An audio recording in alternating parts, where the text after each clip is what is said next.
Hey everybody. So I just had a really incredible few days in New York. There's a lot of emotions going on right now because even though it was a really joyful event, there's still the reality that for the time being, for the foreseeable future, the Broadway production of Jagged Little Pill, the musical, has closed. And I had the distinct privilege of being able to attend both of the reunion concerts, which was incredibly special. And I know that a lot of people didn't get to attend either one. I hope that those who couldn't be there in person were able to watch the live stream because it was incredible that they had that as an option. So I got to kind of see like the little nuances to the two evenings, which was fun. And there was also kind of like a different vibe each evening. The first evening was very much celebratory and joy filled. And I think because it was kind of like the first show, there were some kinks that had to be worked out. Things like forgetting lyrics or mic stands being problematic for whatever reason. And the end of it, when they got to the finale, there were some tears, but for the most part, everybody was just kind of hugging and like happy on stage because they knew that they were doing it again tomorrow. But when they got to the finale on Friday night, I mean, You Learn, of course, was the finale song, and I'll go into some of the performances. I'm not sure exactly. I'm really doing this off the cuff. If anybody who follows this channel, is subscribed to this channel, hasn't become aware, most of my reviews are kind of off the cuff. There's not a lot of organization because I like kind of catching the sort of raw reaction that I have to things. I hope that it's relatable for it to be less structured like that. But I am going to go into some of the performances, of course. I guess I'm kind of starting at the end because they ended with You Learn.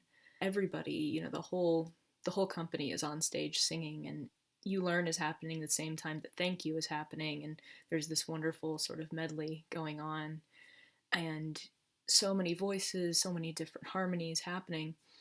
And when you have a crisp Broadway show that's doing that, it's incredible, and you can hear all the little harmonies and stuff.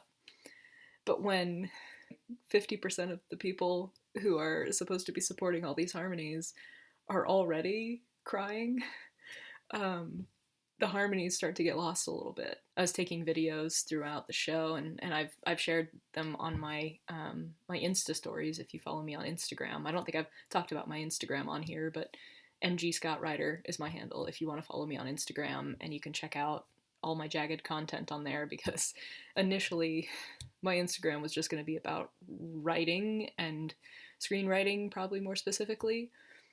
And then Jagged Little Pill closed and it was all I could think about, so I kind of started these Jagged series. So if you want more Jagged content, there's some over there, and you're more than welcome to read those posts and comment and engage on that platform.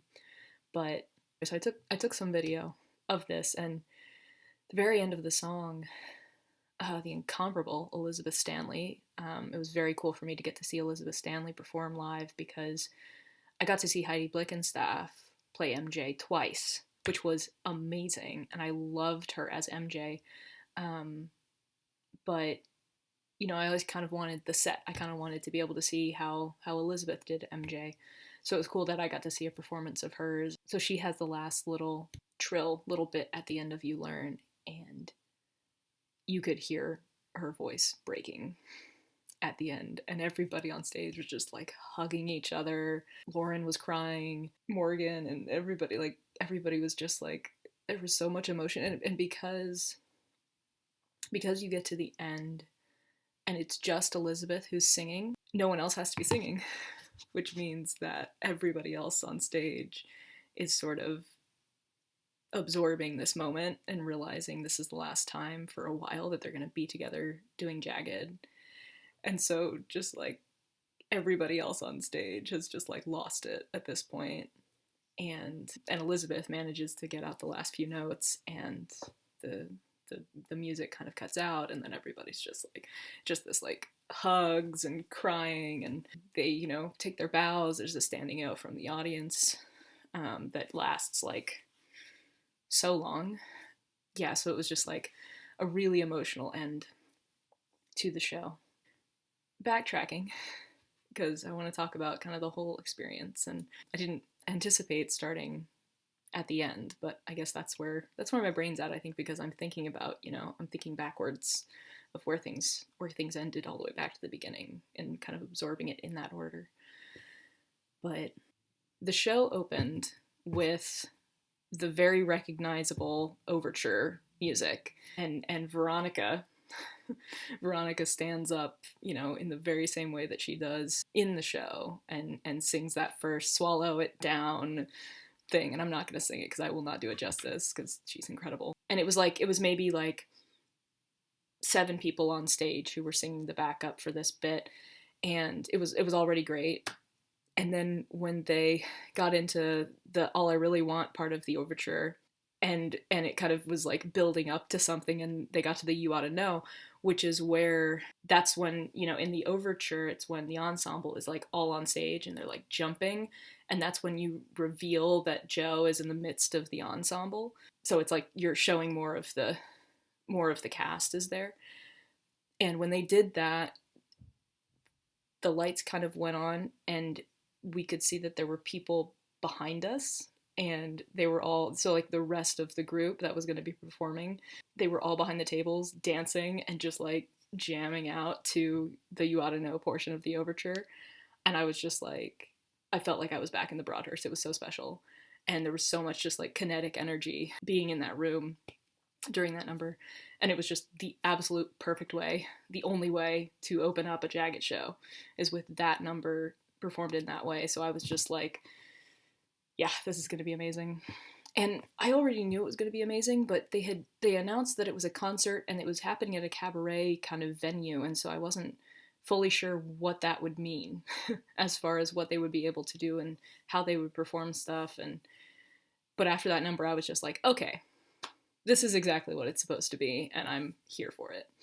John Cardoza, who is the wonderful human who put this show together, he was also kind of the MC for the event, and he sort of opened the show and first thanked 54 Below, which was the venue that the event was at, thanked them for hosting the event and having them there. And one of the things that he mentioned a few times, but particularly in the introduction, was that Jagged is a show that they have all really become attached to, and singing Alanis's songs. And when you're part of a show and you get so attached to these characters and these stories and these songs, there's sometimes like ways that you would prefer to sing the song where you think it would be better, but you don't actually have like authorship over it.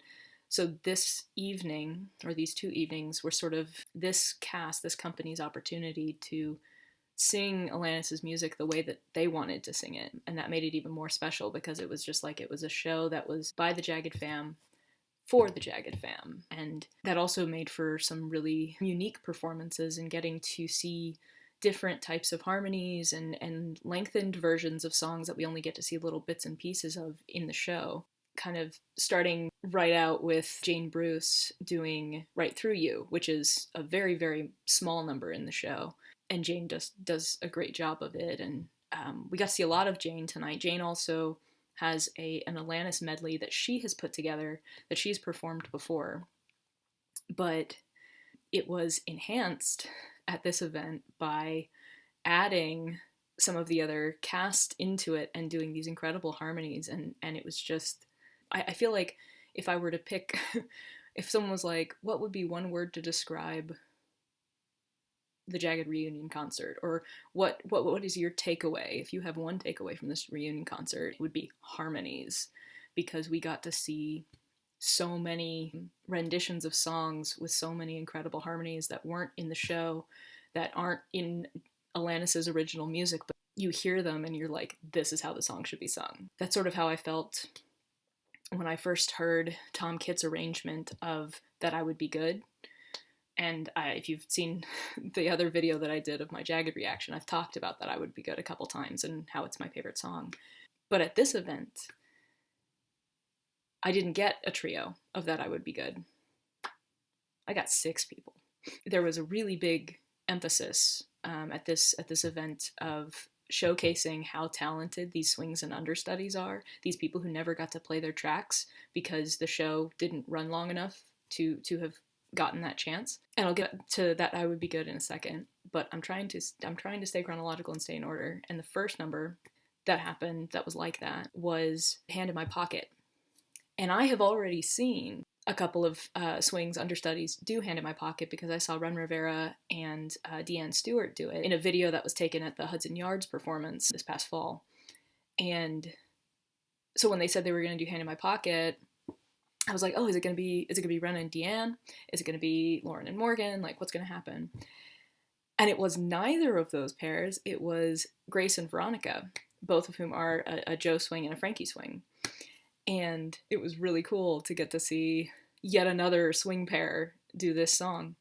Yeah, it was just really, really special. There's a part in Hand in My Pocket where you have the ensemble come in and there's this amazing like hand slapping, body slapping like choreography that Larby has come up with that's just so much fun. And so when they got to that part of the song, again, that like line of the rest of the company was behind the tables doing all the hand slaps, and it was just, the energy is just infectious. You could tell they were having so much fun with it, and the audience was loving it.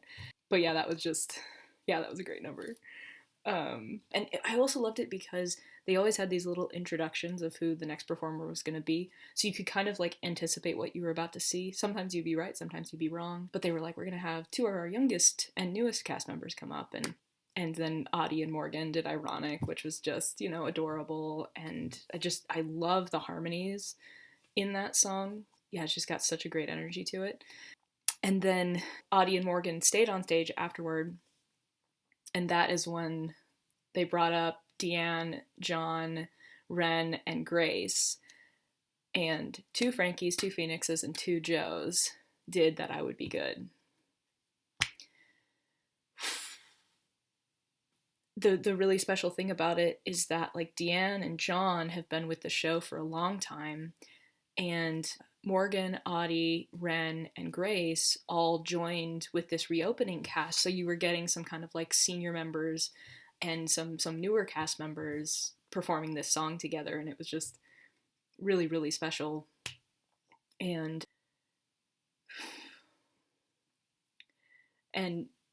I mean, the harmonies were amazing, but it's also just, I love the generosity that is in this cast, in this company, the way that they love to share the spotlight, and they get so much from seeing other people get to shine. That was just a huge observation I had over the course of the evening, was how much fun they had watching their friends sing and do stuff. I was noting at this point that Lauren hadn't done any solos yet. We'd had 2 Joe numbers, and neither of them featured Lauren Patton. And fun fact, so Lauren actually had just arrived back from Colombia, as in the country, on Thursday. So Lauren had not gotten hardly any sleep before going to rehearsal, which also means that Lauren missed the other rehearsals other people had done. So the fact that she was able to perform at all was incredible and shows how much of a professional Lauren is. But yeah, so That I Would Be Good was amazing, and it was so cool to get to see 2 Joes, 2 Phoenixes, 2 Frankies up there, especially getting to see Ren and Grace, because these are both swings understudies who have not gotten to go on in the track as Joe. And so to get to like get a glimpse of that, we had already gotten a glimpse of Grace doing Hand in My Pocket, but now getting to see Ren do That I Would Be Good was really cool. And I think anytime there's a group number, especially in this kind of event, you can feel how happy they are to be singing together. And that's just it's so lovely and so heartwarming to watch that energy be exchanged on stage. So it was, it was really special. So when they finished performing, John had been on stage because he was one of the Phoenixes who was on stage, and he introduced Elizabeth Stanley. And so Elizabeth Stanley comes up on stage and everybody's cheering. And Elizabeth Stanley does not sing. Elizabeth Stanley stands there and introduces Janine DeVita to sing Smiling. And it was a really cool moment for, kind of the matriarch, the star of this show, to be like, and I'm not going to use this mic. I'm going to give it to someone else.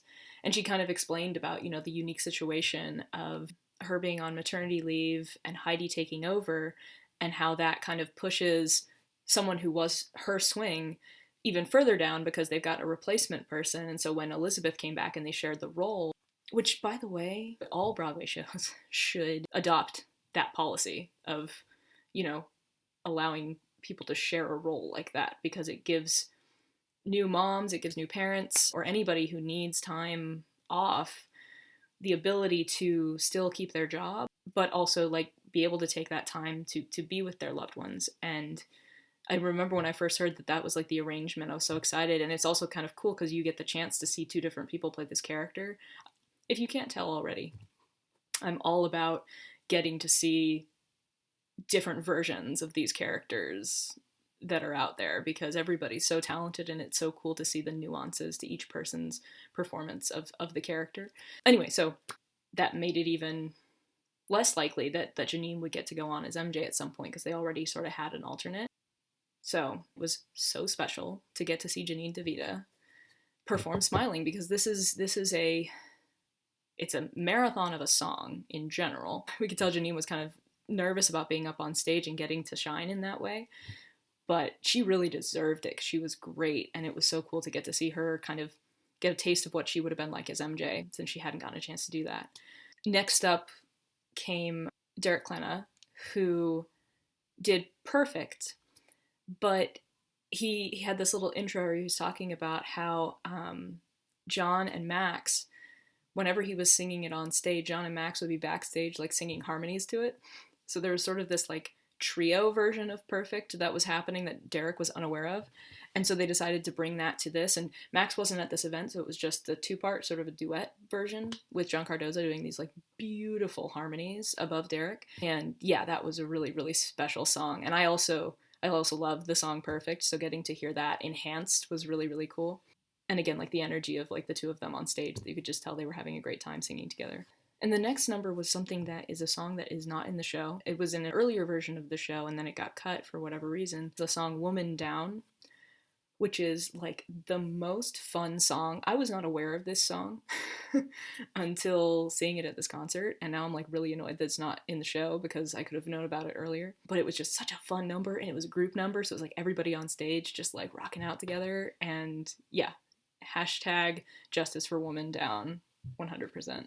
So that number ended, and John was a part of that number, and so then he introduced the next act, and he was sort of like, you could tell that he was kind of like gearing up to who he was about to introduce, and because of that, I was like, I bet Lauren is about to come on stage. And he did. He was just sort of like, ladies and gentlemen, Lauren Patton. And Lauren came up on stage, and Lauren, for the amount of talent that Lauren possesses, Lauren is incredibly humble, and so she came up on stage and her head was kind of bowed. Everybody was cheering, people were standing up, and on Thursday night's show, which was during the live stream, which means that anybody who saw the live stream, they heard this probably, but someone was like, Lauren, you're my ring of keys. She laughed at that, it was good. There's just like a really nice energy. And on Thursday night, Lauren got up to the mic, and she kind of took a deep breath, and she was like, will you guys do something kind of hippie with me? Will you like take a deep breath with me? And so we all did that, and she explained how she had just gotten in from Columbia at like 5:30 that morning, and so she's just kind of a little bit frazzled, as you can imagine. Yes, we all sort of took that deep breath, and then without any cue from the musicians, without introducing anything, she just started singing.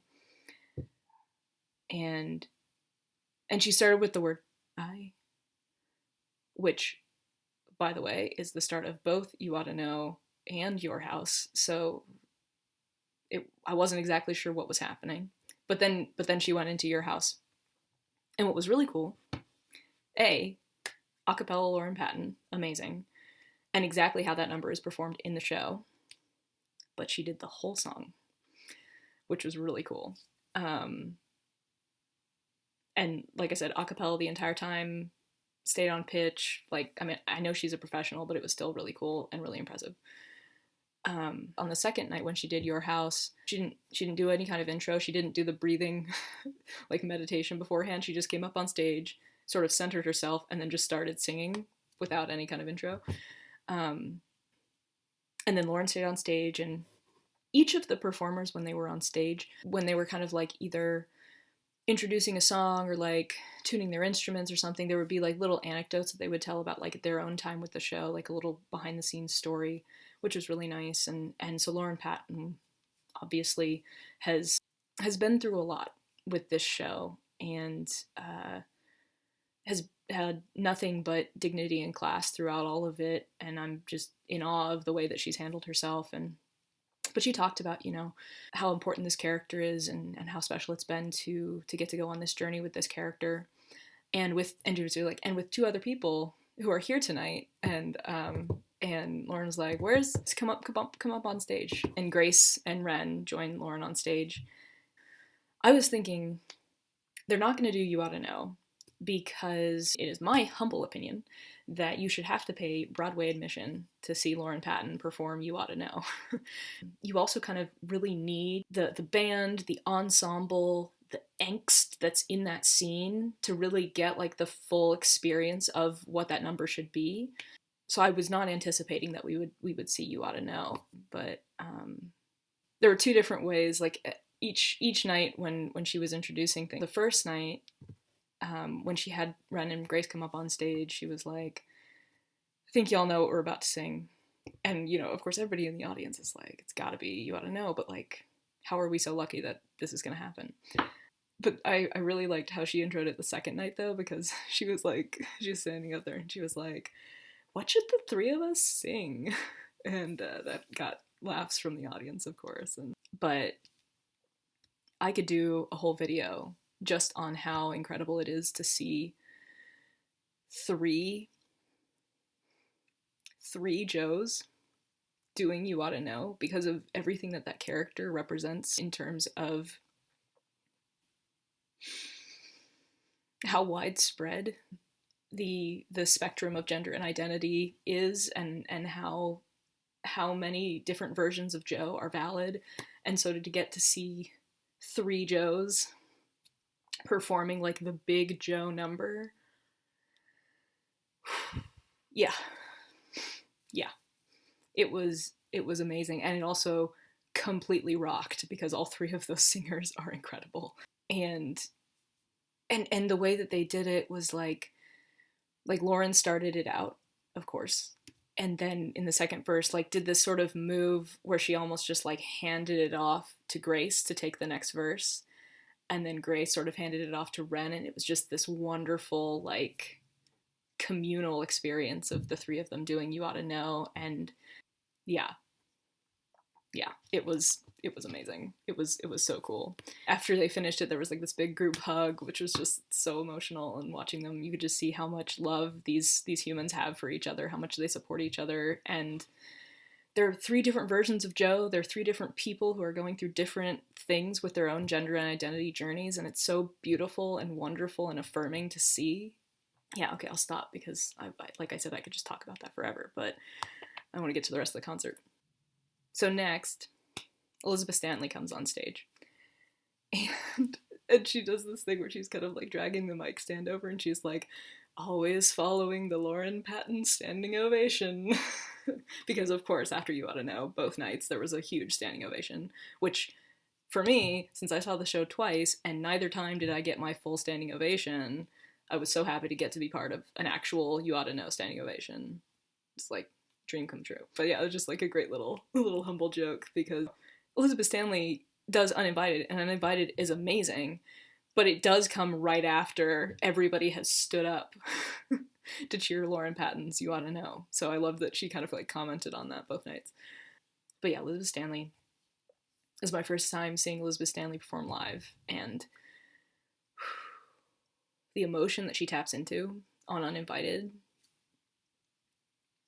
she was crying by the end of it. Like, she starts out laughing, joking about how she's introing the song, and then by the time you get like halfway through the song, she is just like completely in it. And they didn't have a couch. There was no choreography. This was a very different version, but uninvited, than what happens in the show, where, you know, the character's literally wrestling with herself and it's very active. This was just like Elizabeth Stanley standing in front of a mic with, on Thursday night, Jane Bruce, and on Friday night, Annalise Baker backing her up.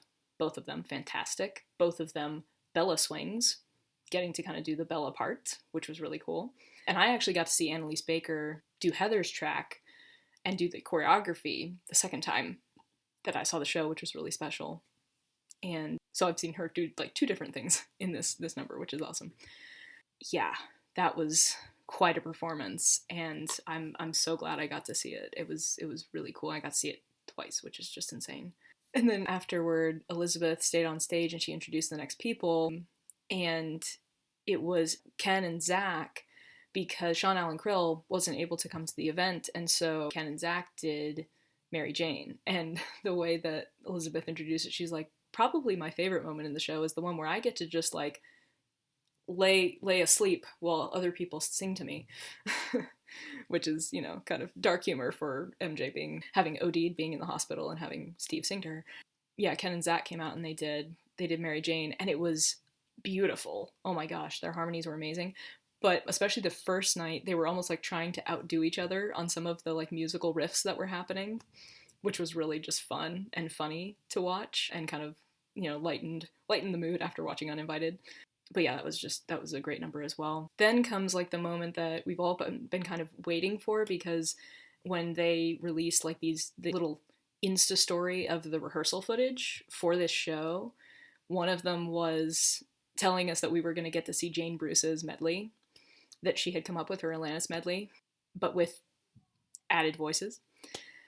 And we'd seen a little snippet of it in the rehearsal footage, but yeah, that was really good. That was really cool. And I loved it too, because so many of these things, like I said, they're like showcasing the swings and understudies, because everybody in the show can sing and act and dance, and you only get to see bits and pieces of a lot of the ensemble throughout. And so getting to see some of these people like take the mic and take these solos was really, really cool, particularly in this medley. Each one of the women, the incredible women on stage, got a chance to take the mic and do a solo or do a little duet with somebody. And the arrangements that Jane has come up with for this are just beautiful, and it was really, really wonderful to get to see that. Very, very special. So the medley was the penultimate number, and John came out to inform everybody that this was the last song. He again thanked everybody for coming out, and he mentioned that any of the money that the cast was going to be earning as part of this event, as part of any of the ticket sales or anything, was going to be donated to somebody's top surgery, which is just so special and just exactly what Jagged is. You know, it completely matches the type of people that made this show happen. And so it made me feel better about going twice, because there are elements of me that felt like guilty or selfish about going to see the show twice when so many people couldn't get a ticket, all that kind of stuff. But knowing that my money is going toward a cause that's like that, I was like, okay, I feel much better about that. I feel really good about donating to something that's this worthy of a cause. So I'm glad that he let us know that. I think he announced that on Thursday during the live stream, so it was something that like everybody got to know was happening, which is really, really cool. But yeah, they ended on You Learn, and I've kind of already talked about it, but one of the things I've always loved about Tom Kitt's arrangement of You Learn is, because it's a group number, it works so well as a finale, because the message of you live, you learn, and all of the different emotions that are in this song, you cry, you scream, you bleed, like all this stuff, is like, you go through this, but you learn something from it and you're better after it. And I was not going to cry in this video, but I feel like that is absolutely the message that Jagged has. You know, I feel like people who have seen Jagged and have been so affected by it, it's because the lessons that they've taken from Jagged about loving yourself, loving those around you who are going through their own struggles and understanding that everybody is going through something and nobody is perfect.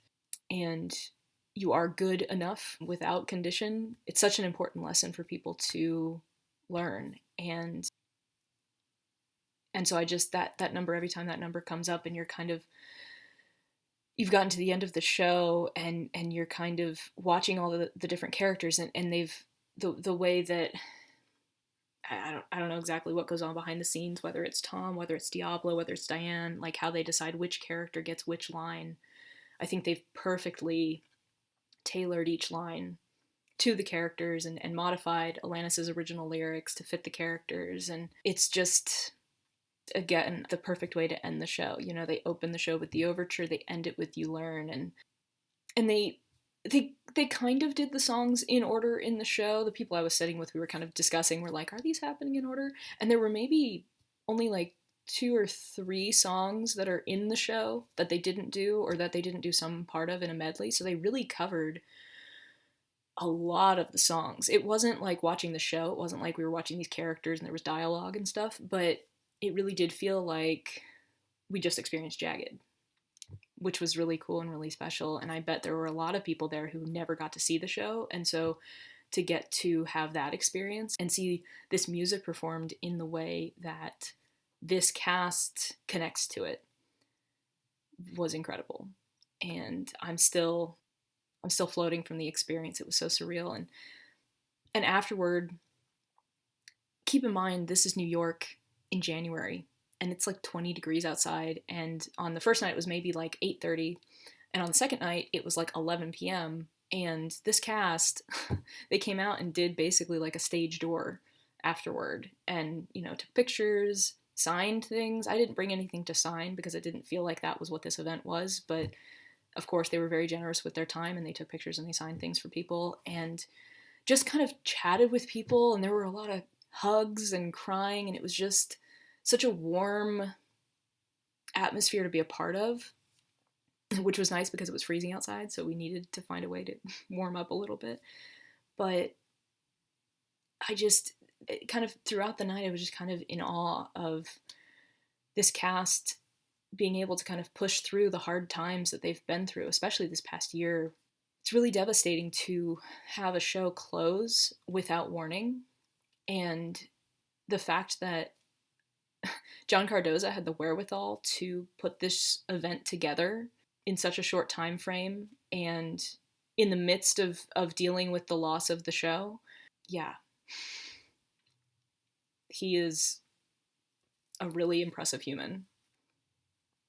It was an incredible event, and I am so fortunate that I got to go. And I had a demand from a subscriber to record a video response to it, so that's what this is. And if you like this video, you can hit that little thumbs up, and that'd be cool. If you really like this video and you want to see more videos that I post on here, it's a lot of Jagged Little Pill on this channel, so if you're a fan of Jagged Little Pill, I hope you're enjoying all the Jagged Little Pill content. I will have other content on here. I'm planning to do, you know, some movie TV reviews and stuff, but clearly there is a demand for Jagged content, and I've got a lot of things to say about it, so I may do the Jagged series that I talked about, so maybe stay tuned for that. But yeah, feel free to hit that subscribe button, and you'll get notifications of when I post new videos on here, and we'll just kind of keep the magic of Jagged alive and keep having conversations. And